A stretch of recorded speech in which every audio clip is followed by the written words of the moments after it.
सन्चै छौ आरामै छौ यस्तो टेन्सन सेन्सन त भएन नि के नै भयो त होइन र के नै भयो र जब एक गोलले हारे त हो नि अब फेरि हेर गोल पनि एउटा मात्र हाने हो होइन तर के भयो त ठिकै छ त अब भइहाल्छ नि के नै हारे र जब फाइनल त हारे हो नि ठिकै छ त अब कहाँ सबै टिम अल्जेरिया सान्टिनो टाउन आइल्यान्ड साइल्यान्डबाट आएर खेल्छ नि त नि अब कुनै कुनै त राम्रो टिम नि त हुन्छ नि त त्यसैले हार्दा केही छैन ठिकै छ क्या कहिले कसो हार्न पनि पर्छ है के भन्नु म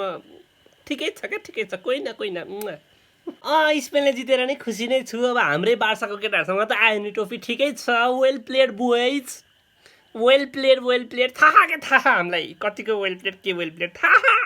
हमारे साथ भी हुआ था आपके साथ भी हो रहा है ठिकै छ नो प्रब्लम तर आज कसम भने होइन बिहानदेखि कस्तो पेप्सी खान मन लागिरहेको आई डोन्ट नो वाइ है यसो कहिले काहीँ खान मन लाग्छ नि त मान्छे हो नि त खान मन लागिहाल्छ नि अब पेप्सीसँग के खाम भनेको त्यसैले अब गाली त खान मन छैन नि त मलाई पेप्सीसँग त्यसैले आजको लागि भिडियो यति नै गरौँ यदि मेरो भिडियो के गरिहाल्छ नि हेर्नु भइसक्यो भने मेक स्योर टु फलो अरूका त्यस्तै हो छु मी गाइज